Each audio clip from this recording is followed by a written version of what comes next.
నిన్న బాబా గారి సెంటనరీ సెలబ్రేషన్‌లో ఒక ఆవిడ సేవ గురించి చెప్పారు. చాలా బాగా చెప్పారు. యాక్చువల్‌గా 10 కమాండ్‌మెంట్స్ అని చెప్పారు. అన్నీ వరుసగాను గాని గుర్తులేవు, పూర్తిగా గుర్తులేవు గానీ బట్ ఇంపార్టెంట్ అని నాకు అనిపించింది. చాలా అనిపించాయి.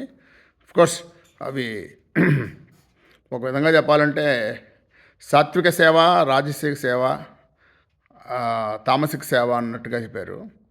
మనకి గీతలో కూడా భగవంతుడు దానం చేసిన సాత్విక దానం, రాజసిక దానం ఇవన్నీ చెప్పారు కదా అలాగా. సో చాలా బాగా చెప్పారు ఆవిడ. సో అందులో నాకు తెలిసినవి, నాకు గుర్తున్నవి కొంచెం చెప్తాను నేను. ఒకటేంటంటే మనం అదేంటిది అవతల వాళ్ళకి మనం సేవ చేస్తున్నాం అని అనుకుంటాం, కానీ అది కరెక్ట్ కాదు. This is an opportunity for us to help others or serve others. ఒక విధంగా చెప్పాలంటే మనం సేవ చేసిన తర్వాత వాళ్ళకి థ్యాంక్స్ చెప్పాలి, ఎందుకంటే మనకు ఆపర్చునిటీ ఇచ్చారని. ఇప్పుడు వాళ్ళు చెప్పినట్టుగాను అందరూ ధనవంతులైతే నువ్వు ఎవరికి దానం చేస్తావు? పేదవాళ్ళు ఉండాలి కదా. అలాగే నువ్వు అందరికీ భోజనం పెడదాం అనుకుంటాం, మరి వాడికి ఆకలి అయిపోతే భోజనం ఎలా పెడతావు? ఎందుకు ఇప్పుడు ఇవాళ నేను ఎక్స్పీరియన్సింగ్, మా చిన్నప్పుడు మాదా కవలం వచ్చేవారు భోజనాలకి, అదేంటిది మిగిలిన అన్నం అది పెట్టేవారు, హాయిగా మంచి కొత్త అన్నం వండుకుని తినేవారు. ఇప్పుడు ఏం చేస్తున్నారు? మాదాగపడం వాళ్ళు రావట్లేదు, వీళ్ళు కూడా తీసుకెళ్ళి ఫ్రిడ్జ్లో పెట్టి నిన్నటి అన్నం వాళ్ళు తింటున్నారు. ఆరోగ్యం పెద్ద గొప్పదేం కాదు, వాడికి కూడా ఆకలి తీరుండేది పూర్వకాలం. ఈ ఫ్రిడ్జ్లు వచ్చిన తర్వాత మా మా నాన్నగారు చాలా రోజులు ఫ్రిడ్జ్లు కొనలేదు. కొనకపోతే ఫైనల్గా మా అమ్మగారు ఇంక పూర్వ భరించలే కొంటుంటే మా పనమ్మాయి అప్పుడు అంటే 50 years బ్యాక్ ఏంపిందంటే, చెద్దన్నాలు పెట్టి కొనుక్కుంటున్నారా అమ్మ మీరు కూడాను అంది.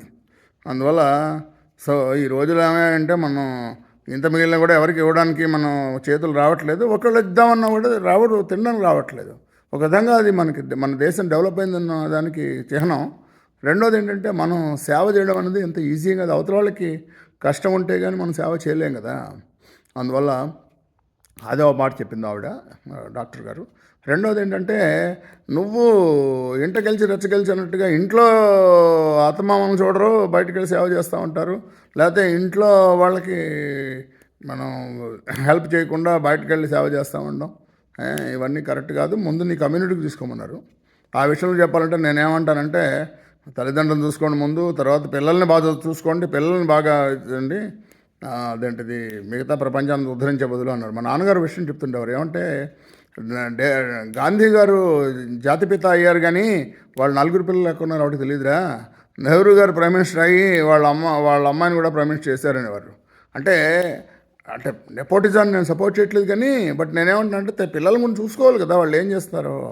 జాన్ ఎఫ్ కెనడీకి వాళ్ళ బ్రదర్స్ 4 ఉన్నారు. వాళ్ళ ఫాదరు చిన్నప్పుడు మా నాన్నగారు చెప్తుండేవారు, అదేంటి ఆయన ప్రెసిడెంట్ అవుదాం అమెరికాకి ట్రై చేశాట, అవలేకపోయాట. పిల్లలతో మాట్లాడుతూ మీలో నేను ప్రెసిడెంట్ అవ్వలేకపోయాను, మీరులో ఎవరు అవుతారంటే అప్పుడు జాన్ ఎఫ్ కెనడీ పెద్దవాడు కొడుకు నేను అవుతానన్నట్ట. ఈ లోపల రాబర్ట్ కెనడీ లేచి నేను అవుతానన్నట్ట, ఎడ్వర్డ్ కెనడీ లేచి నేను అవుతానన్నట్ట. మరి మనకి ఇప్పుడు just look at the history, John F Kennedy అయ్యాడు, ఆల్మోస్ట్ రాబర్ట్ కెనడీ వాడు అవ్వబోతున్న టైంలోనే మన రాజీవ్ గాంధీని ప్రైమ్ మినిస్టర్ రెండోసారి ఉన్నప్పుడు అలా కాల్ చేశారు. సో మిగతా వాడు ఆఫ్ కోర్స్ ఉన్నాడు. నేనేం చెప్తున్నానంటే, ఒక ఫ్యామిలీలో పిల్లల్ని పెంచడానికి అదేంటి తల్లిదండ్రులు బాగా కృషి చేయాలి. అది మెయిన్ ఇంపార్టెంట్. ప్రపంచాన్ని అందరినీ చేద్దామంటే ముందు నువ్వు ఇంటకెళ్ళి రచ్చగెలిచమన్నారు, ఊటికెక్కలేనమ్మ స్వర్గానికి వెళ్తాను. సేవ అన్నది ముందు ఫ్యామిలీని చూసుకుంటే మంచిది. నిజం చెప్పాలంటే చాలామంది డబ్బున్న వాళ్ళు, సక్సెస్ఫుల్ అయిన వాళ్ళు, they have neglected there families. తర్వాత బాబా గారు చెప్పిన విషయం అనమాట, మీ కమ్యూనిటీని చూసుకోండి, మీరు సేవ అన్నది మీ ఇంటి దగ్గరను మీ ఇంటి చుట్టుపక్కల చేయండి, ఎక్కడికో వెళ్ళి పుట్టపర్తి చేయాల్సిన అవసరం లేదన్నారు. తర్వాత ఇంకోటి సేవ గురించి ఏం చెప్పారంటే, నీ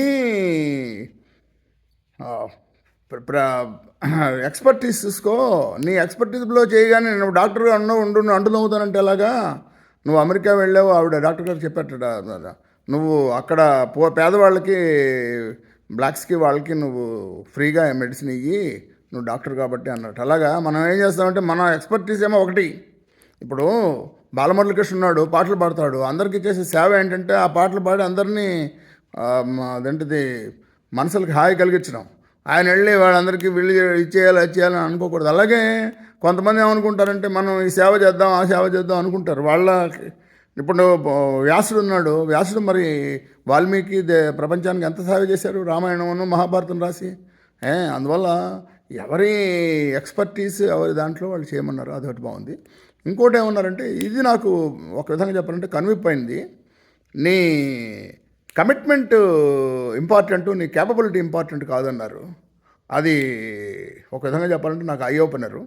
ఎవరైనా ఏం పని చేసినా కూడా ఎబిలిటీను కాంపిటెన్సీ చూసుకుంటారు.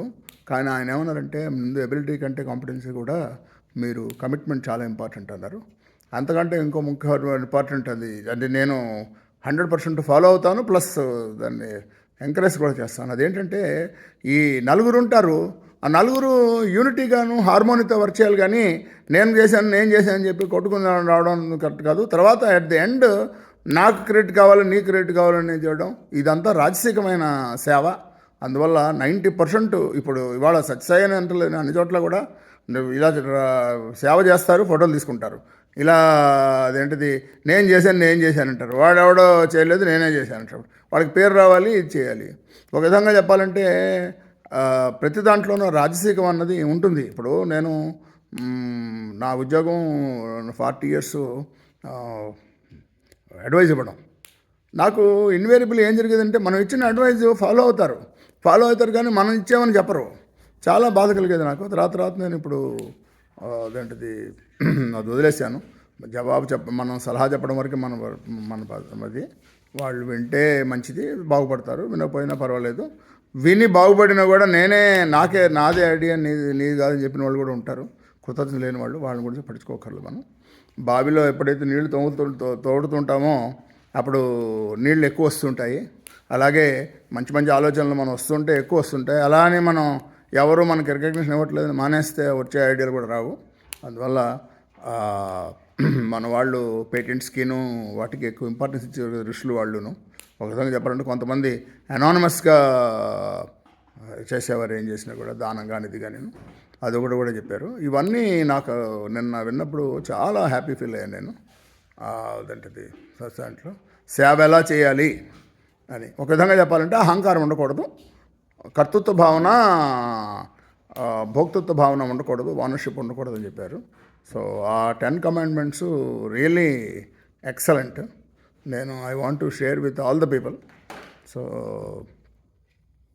సరే, ఇవాళ మరి మంచి మాట అనండి, లేకపోతే ఇదనండి, సేవాభావం ఎలా ఉండాలి అన్నది బాబా గారి దృష్టిలో నేను షేర్ చేసుకున్నాను. సో మా నాన్నగారు కూడా అనేవారు, ఒరే నువ్వు ప్రయత్నం చేయడమే నీ వంతు కానీ ఫలితాన్ని ఆలోచించకూడదు అని. ఒక విధంగా చెప్పాలంటే కర్మణ్యేవాధికారస్య మాపలేషు కదాచన అన్న శ్లోకం మాకు మా నాన్నగారు ఒక 100 సార్లు 1000 సార్లు చెప్పుంటారు. అది ఒక విధంగా జీర్ణించిపోయింది మనకి. అదే కర్మయోగం అంటాను. సో బాబా గారు అయితే చెప్పారు. So signing off Rajasekhar పాలప్రగడ.